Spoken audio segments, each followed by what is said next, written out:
right, welcome everyone, and thank you for joining us today for this session. We do apologize for the last minute reschedule, but we are glad to be able to bring you this great content by our featured speaker, Alexandre Magno.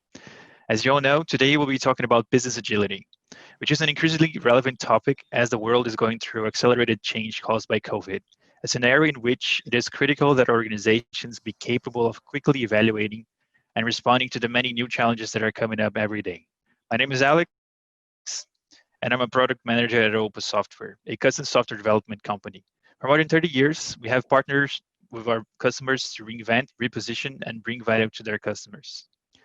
We've had the privilege of working with startups and large enterprise companies in many segments, including finance, retail, and operating in Canada, the United States, and Latin America. I have the pleasure of being joined today by Alexandre Magno, a longtime partner of ours and an expert in agile processes. He's helped us implement Scrum methodologies all the way back when it was brand new, which allowed us to be here today as an established agile organization. He's also the founder of Emergent, where he has helped global brands in several countries achieve a higher level of organizational and business agility by working with emerging practices. He is also the writer of How Creative Workers Learn, which achieved high praise from recognized authorities in Scrum and Agile, such as Jürgen Appello, Johanna Rotman, Lawrence McCahill, and Jack Hubbard. As the first Scrum Alliance certified Scrum trainer in Latin America, he was a pioneer and led the first agility initiatives in Brazil. Our presentation will have around 30 to 35 minutes, followed by 15 to 20 minutes for questions at the end. So please feel free to send your questions using the Q&A tool. We'll be collecting them along the talk. Also, please check our website, opus.software, and follow us on social media and our blog to stay up to date to our next sessions. Also, remember that we will have a draw for Alexandre's book, How Creative Workers Learn, by the end of the talk, so stay with us. Well, now if introductions are out of the way, I'll hand it over to you, Alexandre. Thanks again for being here, and take it away. Hi, everyone. Thanks, Alex, for the introduction. For me, it's quite a pleasure to be here. Yeah, especially speaking about a subject that I'm really passionate on, business agility and so. And also, it's also a great pleasure to be here with you guys from Opus, a long-term partner and nice people that I really enjoy to work with and to do a lot of experimentation in the business agility field. So yeah, let's move forward. So I would like to start by sharing my an overall perspective on what I mean when I say business agility design. So during the last 10 years, I would say 10 to 12 years, something like that, I have been working with, especially with emergence theory and a little bit on complexity, running a lot of experiments across with organizations all over the world. And based on the results that I got from these, I wrote the How Creative Workers Learn book, as Alex was sharing in the beginning. And based on that, we evolved for the business agility development and in some organizations. So the key point for today is trying to make crystal clear to you the difference between what Agile means and what business agility means, and also to give you some introduction on the methods and practice that we are using in order to increase the level of business agility in several organizations all over the world. So in terms of agenda, I would say that I have four key topics. So basically, the first point I will revisit a bit on the story of Agile methods.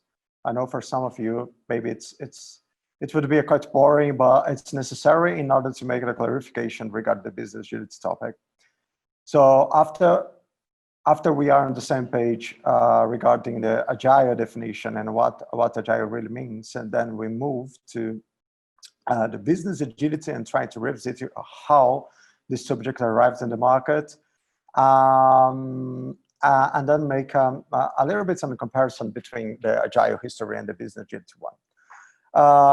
It sounds quite basic, I know, but as I said, it's really interesting. And nowadays, it's really important to understand what your company can get from all the business agility initiatives that we're proposing.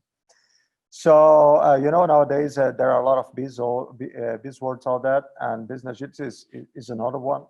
And I think that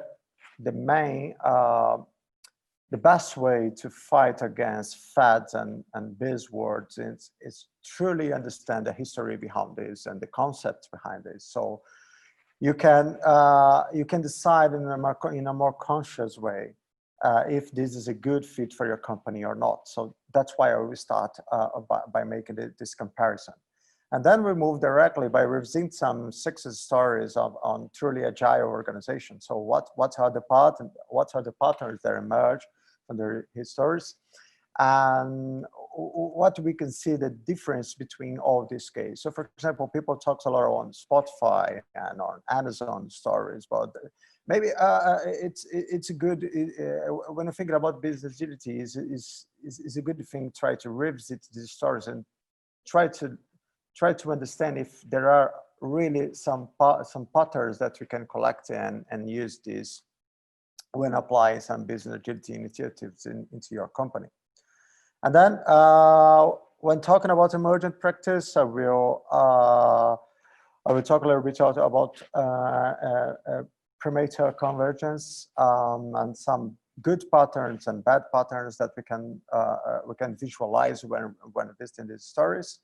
And finally, we arrive and build. There is this strategy, basically a scaffold, a strategy that we are applying for especially the last 5 years in our main clients all over the world. So yeah, I think that by the end of these sessions, we will have a clear perspective on difference between agile and business agility. What are the patterns that have emerged and the different stories of agile organizations all over the world, and what I mean with business agility design and the relationship between this with Learning 3.0 and Emergent theory. Okay, so I think that, yeah, we have enough about agenda, so I will move directly to the first topic.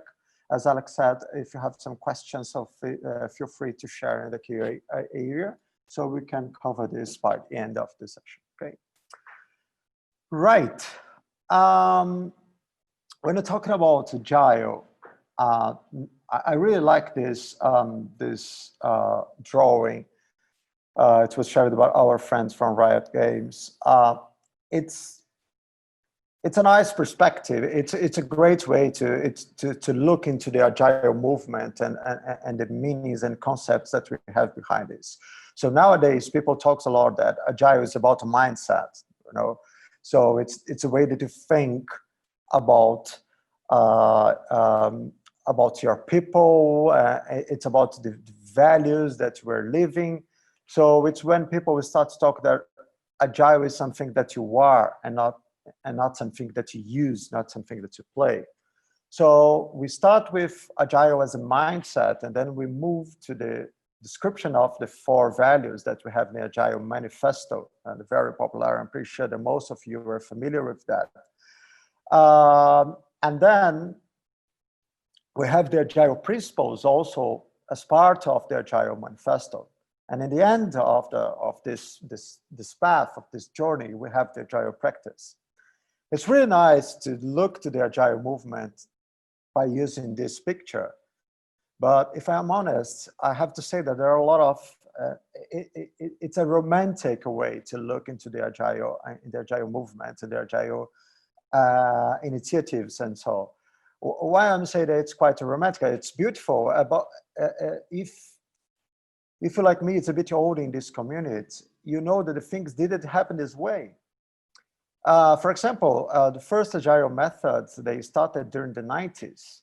So if you talk about the Scrum and extreme programming and even feature-driven development, it's always started during the 90s, years before the Agile Manifesto.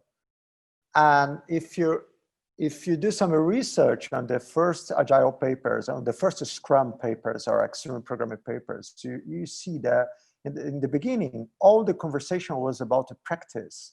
All the conversation was about how can we improve the results of the software development industry. Nobody was talking about values. Nobody was talking about principles. The conversation around Agile values and principles, it's all started with the Agile Manifesto in 2001. And of course, I'm not saying that it's not available. It's great, and I'm pretty sure the creation of the creation of the Agile Manifesto was decisive for the growing of our community. I'm just trying to make crystal clear and give you a honest perspective that Agile was not, all the Agile methods were not created on this linear way. So nowadays, when people say that the mindset and the values are the most important things of Agile, I know, I see what they want to say, and in some points, I agree with them. But we have to be honest and recognize that things didn't happen in that way. Okay, so everything started with practice. Everything started with software developers trying to improve their results, and the community. The first achievements of this community and the first success story of this community was all related to practice. And then afterwards, we forged that values and that principles. Yeah. This is important. It's important to have this perspective, because nowadays, when companies try to use the Agile methods or try to start some initiative in their organization, usually they started by trying to, like in a dogmatic way, to share the Agile values and, stick this on the walls of the organization. So everywhere it's about individuals and interactions over process and tools, working software, over comprehensive documentation, and so on. And it's amazing. It's so nice. It's beautiful to see that. But again, honestly, it's not the real story. Most of the great stories start with some problem, some problematic situations, something related to the business, and then some practice emerge. And then people start to follow that and practice and improving, and then revisiting some values and some principles. So when you force people to start by changing their values and change their principles, if I'm honest, I have to say that for me, it's not the right way. It's not the normal way. It's not how things really happens in organizations, okay? But of course, it's nowadays, what I share with my clients with my, the attendees on my course, is, look, you have to look to the manifesto as, look, that represents exactly what we were looking for. So we disagree when organizations put too much focus on process and tools and forget about people. And of course, it makes a lot of sense. So I think it's a great way to understand what we mean with when you say agile software development. Yeah. Another thing that we should not hide, because I think that it's not honest to hide it, is that when the Agile Manifesto was forged, it was all related to software development. Yeah. So it's not about my story or my perspective. You can read it. If you look into the Agile Manifesto, you see that it's about working software. It is about Agile software development. So software and programming is everywhere. What is great, again, when it all started, nobody in the Agile community or in the Scrum community or in the extreme programming was thinking about change the completely business world. Yeah. So everybody was trying to improve the results of their software development projects. That's it, period. That's no other story.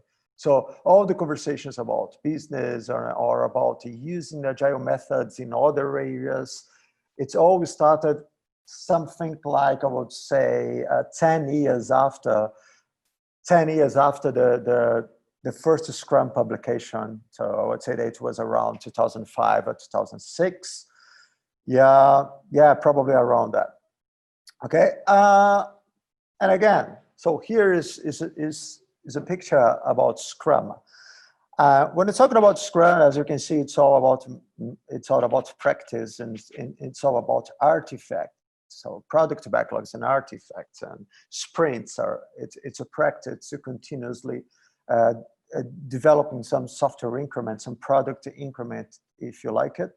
And all the meetings in Scrum it's all packaged in a way to help you to develop and to improve your software development. There's no way to say to explain this in a different words. Okay,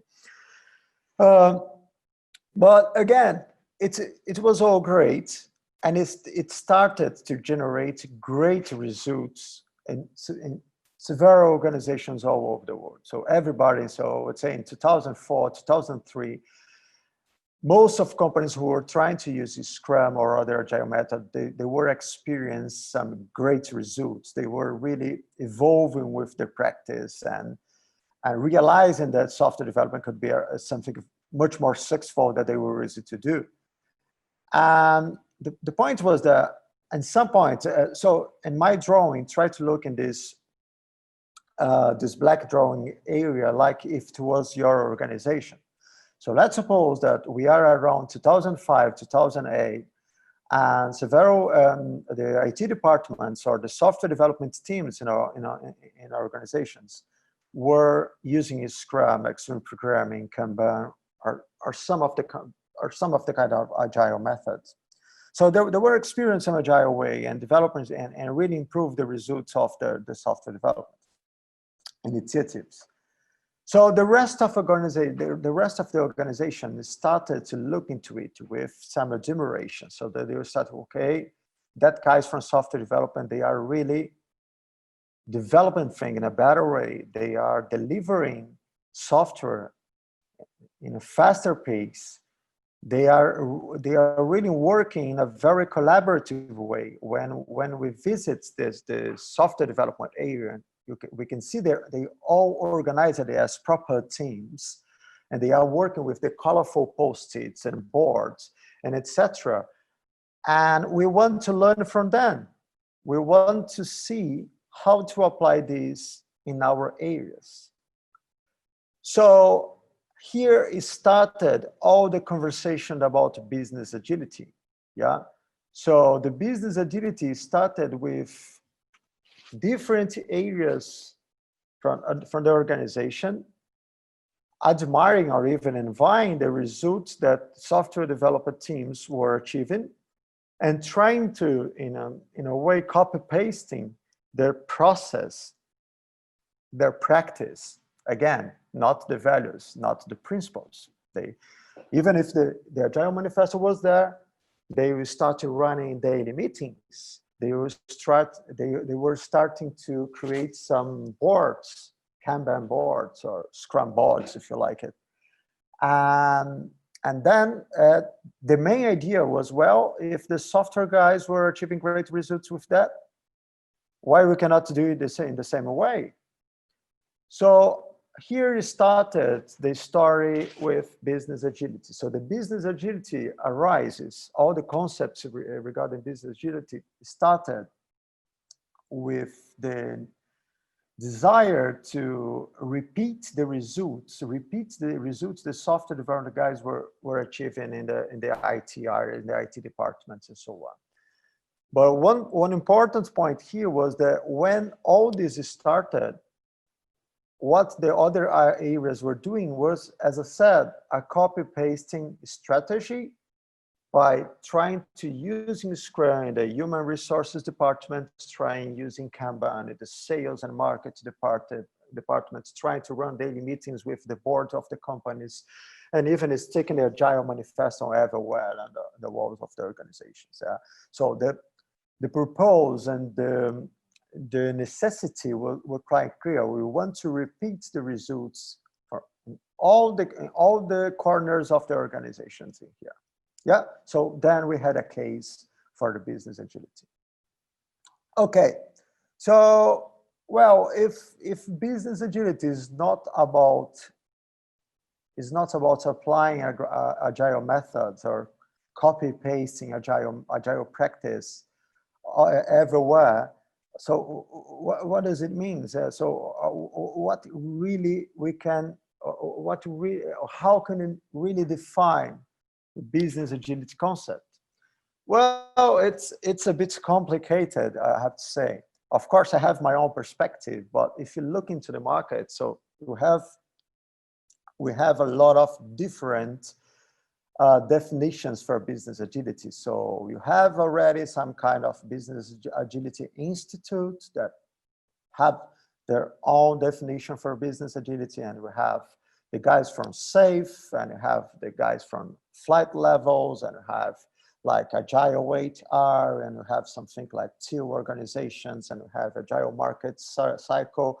So every week, a new manifesto is forged in some place for some areas. So it's the manifesto for the HR Agile movement, is the manifesto for the marketing Agile movement, is the manifesto for the executive Agile movement, is the manifesto for manifestos and manifestos and manifestos. And in a nutshell, what they are trying to say again is to copy and paste the results, okay? So of course, there are, in my perspective, there are real value in all these propositions. So everybody is doing this with good intentions. Everybody is really trying to help organizations to achieve great levels of business agility. But if I'm honest, I have to say that for me, it is a bit simpler. Yeah, it's not that complicated, because if you revisit, for example, the nature of business, yeah. So let's move like for 3 centuries, you know, before, and revisit the first papers of Adam Smith, if you like it, and you see that in the nature of business is implied, is intrinsical, that some level of agility is needed. Yeah, so I cannot imagine how somebody can run a business without any skills on agility. For me, it's impossible, because when you decide to run a business, it's clear that you are going to assume some risks. It's clear that you have to lead with unexpected situations, and there's nothing new on this. My main point is that actually nowadays the companies, they need much more levels of they need the business agility skills spread all over the organization. So if in the past it was fine to have, for example, great leaders, leaders with a great level of business agility and really up for taking risks and running the business in an agile way. Nowadays, just having great leaders is not enough. You need, and that's why you see all over the world what the leaders are asking to the people, to the workforce, to the employees, is the ownership. We need to see that the ownership behavior all around the organization. So why we're asking this? Why we are in need of this? Because of the business agility needs. We need this spread across the organization. Yeah. So if you know what I mean, you see that what I'm sharing with my perspective of business agility is that it's not new. If you look in the nature of business, we will understand that what we really need is to have more of the same behavior spread across the organizations. Yeah. So so that's why I think things are not that complicated. Maybe we don't have to create such like new methods with several different tools, you know, because as I said, for me, all the business were agile, were somehow agile in some level. All the business were agile. Okay. So for me, business agility means that your company are ready to lead with this kind of situation. Yeah. So if something new and unexpected just happened, your organization is ready not only to lead with that situation, but also to succeed facing this challenge. Okay. So what will happen with your business if you just realize that your strategy is totally wrong? what happened with your business if Google just emerge as your brand new competitor? What happens with your business if your people decide to leave your company, if you just start to lose your main talents? And what happens with your business if the partners are not collaborating each other? Actually, it's the other way around, if they are fighting each other. Yeah? So the way that your business responded to these will say a lot about the level of business agility that you have in place. Yeah, and again, it's not new. If you read stories from business from, 100 years ago, 150 years ago, you see stories full on agility, full on the ability of business owners to lead with this kind of situation, and to business people to lead with this kind of situation. Yeah. How agile this company really is in order to respond to this unexpected business conditions. Yeah. So one interesting thing that I think that is totally in tune with my perspective of business agility is that if you visit the stories, some of the main stories, successful stories on, about agile organizations all over the world. So, for example, if you visited the Spotify stories or Netflix stories or Amazon stories or ING Bank stories, really big ones, it will be really hard to find some patterns. I did it when I started to write the Learn 3.0 book. I spent like almost 2 years just traveling all over the world and visited these kinds of organizations and trying to find out some patterns, trying to emerge with something that I could say, okay, all the organizations all over the world, all the truly agile organizations all over the world, they are following these patterns. And it's really hard because while you have a company like, I would say, Spotify,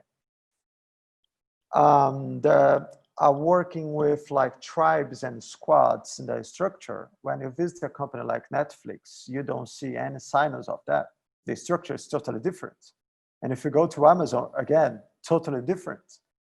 And that's why when companies try to achieve the same level of success of these organizations by copy and paste their practice, it doesn't result in some nice start. There are, the squadification of the market. So several companies all over the world are trying to copy the squads and tribes structure from Spotify. And I would say that just a minimum of them are really experiencing some great result. That, of course, the idea is amazing, but I'm saying that maybe the pattern is not that. And that was very interesting point because I was able to find only one single pattern for all these kind of organizations. Yep, and that's what I'm going to share on the next slides.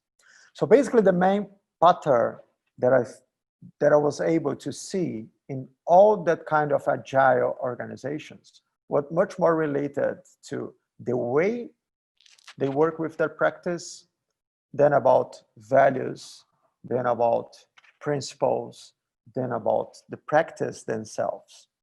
Yeah.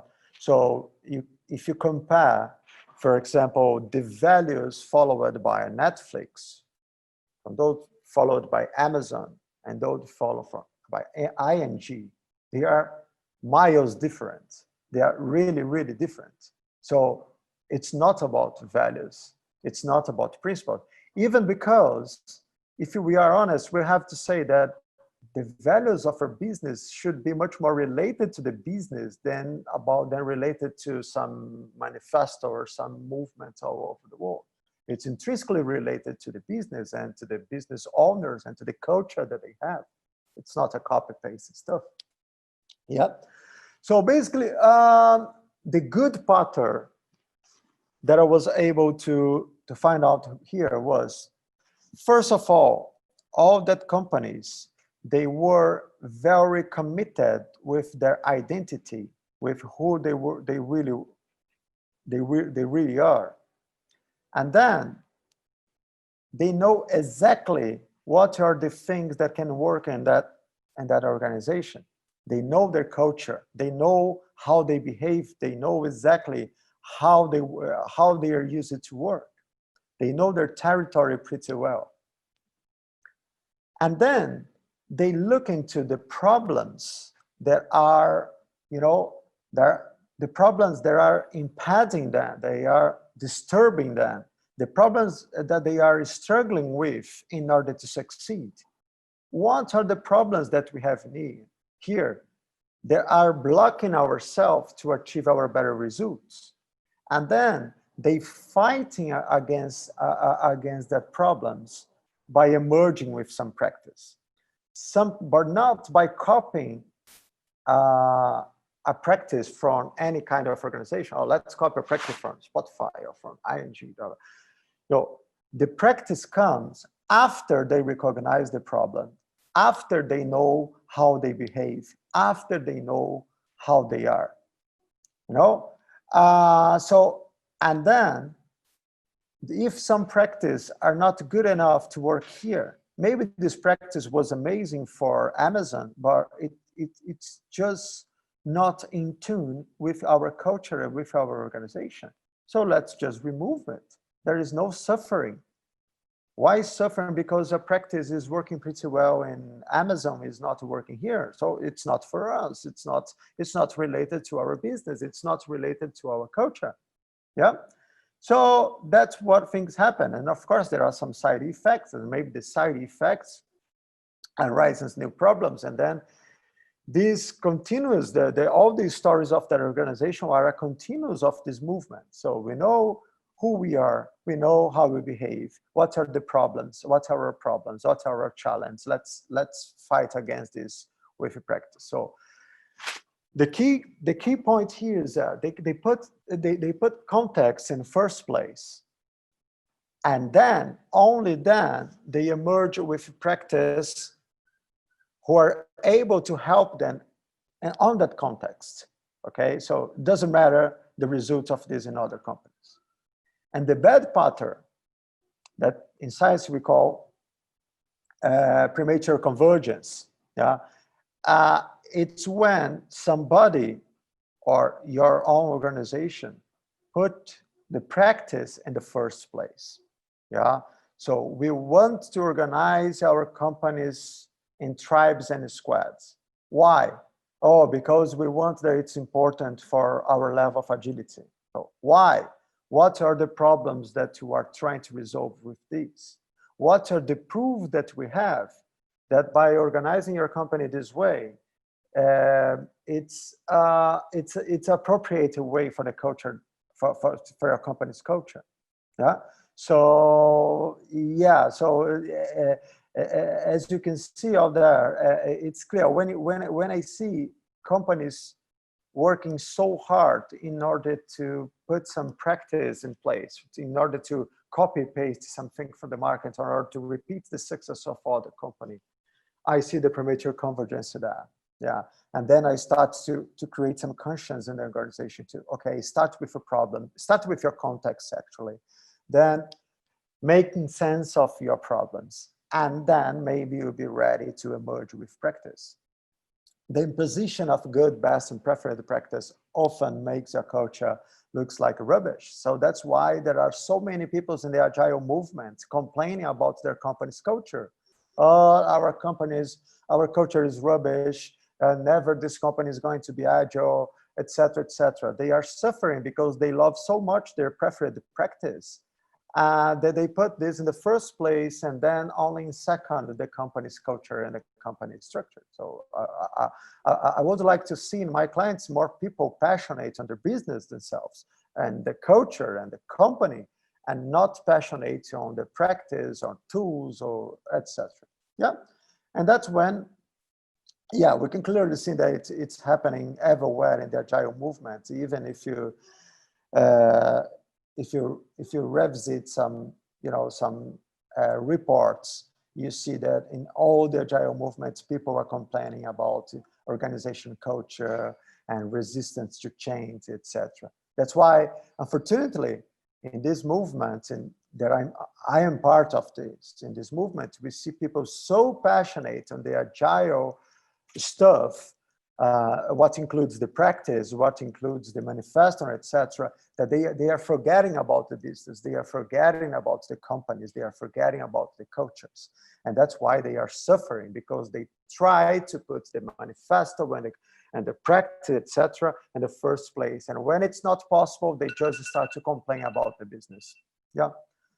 So, okay, I use my last 5 minutes just to give you an overall perspective on how we at Emergent, how we are used to work with our clients in order to guarantee that they are focused on their business. The agility is part of the business, and agility should serve the business and not the other way around. It's not your business who have to serve the agility. It's agility that should be part of the business. Yeah. So basically, first, to forget about frameworks. Yeah. And yeah, in order to understand why I'm saying this, you have to understand the metaphor behind the concept of the framework. So, in civil engineer, a framework is like the base of our building, right? So it's the core structure of that. So, yeah. So by using the framework metaphor, you have to understand that what you are proposing is part of the solution. Yeah. So if I'm a consultant, for example, and I arrive with a company, I arrive in a company and say, okay, I'm going to help you in improving your business agility level. But by doing so, you have to follow my framework, and this is my framework. Okay. So if I'm proposing a framework, I'm saying that this is the part of the solution. So I will have to include this into the business. And then my client will have to start to construct things with this. So for example, Scrum is a framework. But of course, Scrum is not related to business agility. Scrum is for agile software development or product development, if you like it, but definitely not for business agility. So that's why when we decided to focus our service more in business agility than in software development itself, we decided to move from the frameworks metaphor to the scaffolding metaphor. Scaffolding science is when you use a strategy much more like by looking into the business, but by using a structure that is not invasive, is not part of the solution. Yeah. So when we start with our business agility initiatives, we don't change the base of the business of our clients. They know their business, they know their culture, and for sure, there are a lot of great stuff there. So we respect the history of our clients, of their business, and then we start just by placing like scaffoldings to try to look at them and help them to find out the problems, and then fight against the problems by using emergent practice. Yeah, so the scaffolding strategy, from our perspective, is much more effective for business agility than using a framework strategy. Yeah, and in this scaffold strategy, we are all organized with Learning 3.0. For those who have read my book, so this is the learning flow that we apply across the organization while doing the scaffolding process. And also we use a lot of the canaving. For those who don't know, canaving is a sense-making, decision-making structure that help ourselves to make sense of the level of complexity that there are problems that our clients are struggling with are. So by knowing the level of complexity, we use a combination of Learning 3.0 and canaving to find out to emerge with the ideal practice for that situation. Okay, basically we do this by following 3 steps. A brief. I will move directly here. So the first step is about the briefing. That's where we place the scaffolds and try to scope in the problem or part of the organization that you want ourselves to start to take a look. So for example, if we understand that what is reducing the level of business agility of a company is the way that they are hiring people. So we place our scaffold is out there, close to that area. So increase our zoom, and then that's what we call brief. So we define what is this scope, and we collect the first macro narratives of that area. So by using the macro narratives, we will understand what really is the problems that they are struggling with, what is really disturbing that people in that area in order to increase their business agility level. Yeah. So then we move to the sensemaking process. And in the sensemaking process, we will collect a lot of micro narratives all over that area. And then we will categorize that micro narratives across several organizational themes. Like, for example, we can see that the main problem is related to flow, or related to the structure, or related to the strategy of that area. So by emerging with these narratives, we can collect some patterns. We then move to the last step, that is the business agility design itself. So by using the practice that will result of the previous step of the sense making, we start to forge a proper model, business agility model for that organization. The very people of that organization are those responsible for that. So ourselves, we just facilitated the process. So by using the patterns who emerged from the sense making, that you start to see, hey, we need to create here some constraints for flowing, some constraints for strategy, some propensities for structure. And then this model, this central model, is what will guarantee that all the rest of organization will continuously increase the level of business agility.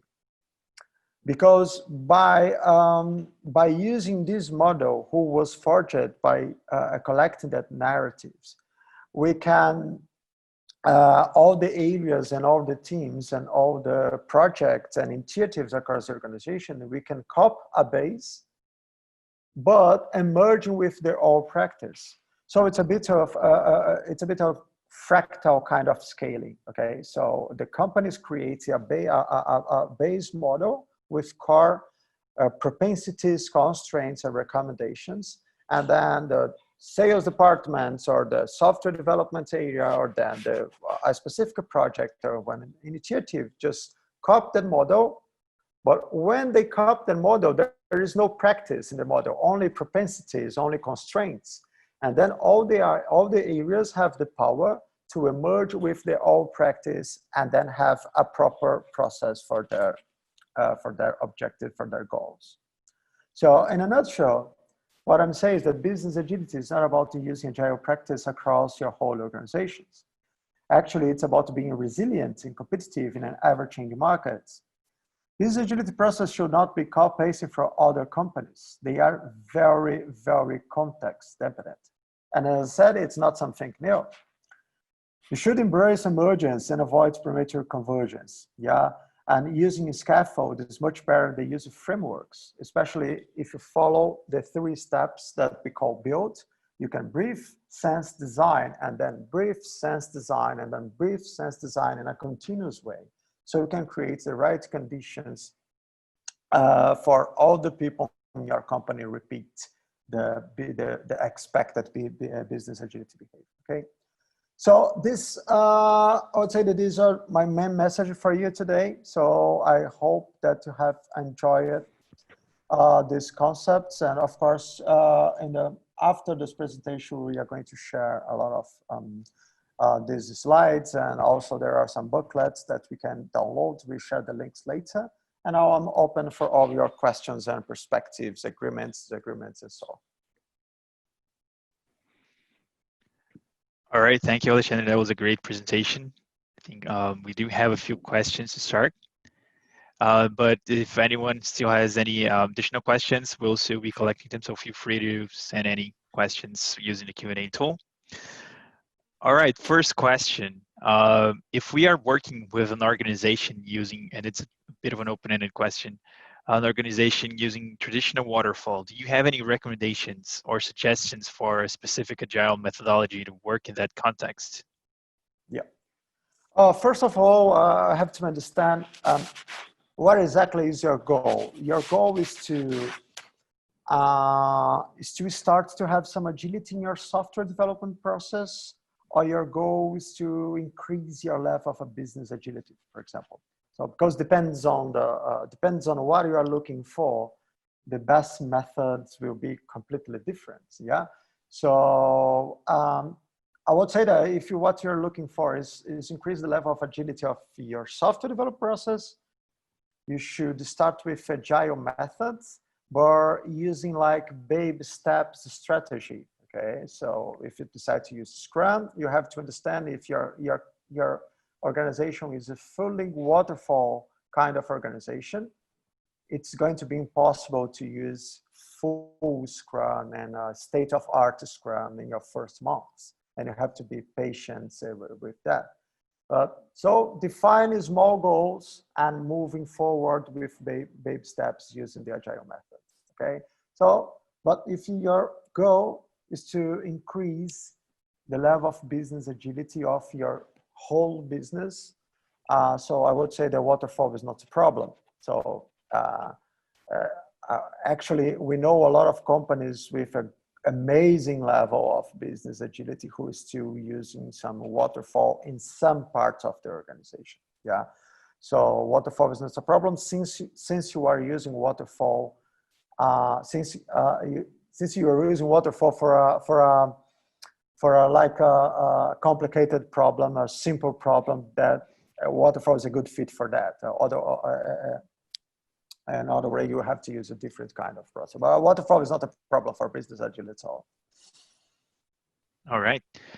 Next question is maybe more of a comment. Talking about how maybe a common pattern is that all these companies are following the trend that new practice comes from all the employee and not top-down anymore, not necessarily, more like a bottom-up employee empowerment kind of movement. That's maybe related to emerging practice. Yeah, it's making a lot of sense. Some people ask what I find that it's a best strategy for agile initiatives in an organization, if it is top down or if it is bottom up or if it is from the market to the company, outside in or inside out. Unfortunately, the answer is it's not easy, because actually we say that it's all of them together. Yeah, you need a little bit on bottom up, you need a little bit on top down, you need a little bit of outside in, and you need a little bit of inside out. So we have to be open for making this movement from one strategy to another. So that's why emergent practice is so good, because that can be a single pattern that you can use in all these four strategies. All right. Next question. Is there any sort of group of knowledge available on how to collect insights based on sense-making? Okay, so sense-making, yes. Sense-making, actually, it's much more related with science and even philosophy, yeah? So if you look for more agnostic perspectives on sense-making, you can collect a lot of great stuff from authors like Dave Snowden or Cynthia Kurtz. I would say that they are my preferred ones. I can share later also. But sense-making have arrived in the agile or business agility movements just like 2 or 3 years ago. So that's why now you see the first group of people starting to make this connection between the sense-make stuff and the agile and business agility stuff. So my advice would be starting your studying with scientific papers from philosophy fields or from knowledge management field, and not related to agile stuff. and then start to create your own impressions when making the link between all these areas. Okay. Anyway, we are starting to make a lot of publications across LinkedIn and Medium channels. You can follow, but as I said, it is in the very beginning. All right. And a little bit related with one of your, in a nutshell, points. When working with emerging practices, shouldn't we follow what other companies have done in the past? Should we always start from scratch? Wouldn't always starting from scratch be kind of wasteful? Yeah, it's a good question. Yeah. Actually, there are a lot of confusion on the meaning of emergent practice, because most of people think that when we talk emergent practice, we are talking about a new practice or novel practice. Yeah? And that's not true. When you say that it's emergent, it does not mean that it was never used by another company, or it was not published in a paper or in a book. By emergent, we mean that it came after we realized our problem. Yeah, it was not defined up front. So a best practice or a good practice, that I would say that it's the opposite of emergent practice. When you call something a best practice, you are defining that it's the best independently of context. So right. The practice precedes the context. A practice is emergent when the context precedes the practice. So for example, if you are using squads in your company, Spotify's squads, let's put it this way. Is it an emergent practice or is it a best practice? I don't know if you don't share the story. If you tell me, hey, Alex, or Alexander, we have two Alex here. We were facing these and these and these problems in our company. And then after experimenting with some practice, we realized that organizing ourselves with squads was the best idea. So this is emergent practice. First, we completely understood the context, then we emerged with the practice. So even if the practice is something really old in the market, it can be emergent. All right. Next question. After a model is defined and put in place, should it be revisited, and how often? Yes, you must revisit it continuously, I would say. But how often, it depends a lot on the level of agility that you are looking for, and if you are scaffolding just one part of your company or the whole organization. Yeah. So of course, if we are scaffolding the whole organization, it does not make sense to revisit the model every month. You should do this like, once a semester or something like that. Yeah. But if you are doing this, you are scaffolding only an area or a project of a company, you can do this every month because it doesn't cost that much. All right. One more question. How long does it usually take to build an emergent model? Yeah, in the way that we work with this at Emergent, usually we say that for an organizational model, it lasts at an average of 6 months, okay? Because basically you can use build for two different things. You can use build for complex organization design, that's what I'm saying. So it's an average of 6 months to build your first models and start to scaling these in Fractal. But you can also build it only for a complex problem solving. So sometimes you cannot create a new model for a whole organization, but you are struggling with some complex problems that you want to fight this directly. So you can use the brief sense design only here. And this we can do from 2 to 6 weeks in general. Yeah. All right. Okay, we have one last question. How do you compare the build model to other business agility frameworks like SAFe or Flight Levels, Scrum at Scale, etc.? Okay, so first of all, build is not a framework. It does not contain practice. So when we arrive in our clients, we are completely with a blank page in hands. So we start from the scratch. We have our model, we have our structure, but as I said, our structure is like a scaffolding. So it will not be part of our client solution. Yeah. So when you look into SAFe, it is a framework. So it's comprised by practice and things like that. Flight levels is the same. So you have a minimal structure,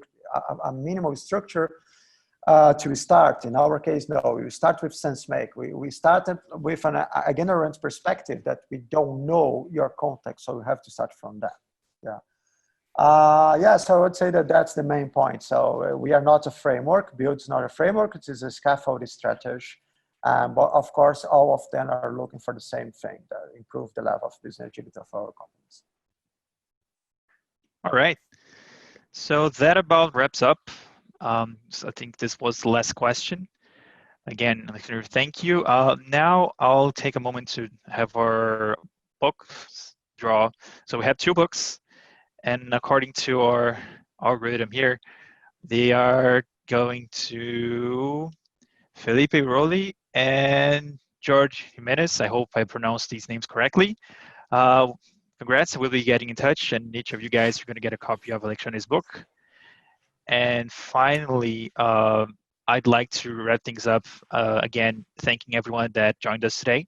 And again, Alexander, thank you again for the opportunity of sharing this topic with us. At Opus, we're always working in partnership with companies that are seeking new software solutions and reinventing themselves all the time. So we do hope that this content has been useful for you. Again, please follow us on our website, opus.software. Check our social media, our blog, so you can learn about our next sessions. And Alexandria, I'll hand it over to you if you want to close with a few words. Okay, yeah, I would like to say thank you very much again for you guys from Opus for the opportunity. It's a great pleasure to be here with you and all the attendees and participants. I hope that, as I said, the content, you find the content really valuable for your next steps. And yes, I really think that business agility will be in our lives for at least the next 10 years. So it's a great idea to start to be involved with this. So yeah, that's it. Thank you very much. All right. Thanks, everyone. Stay safe. See you next time.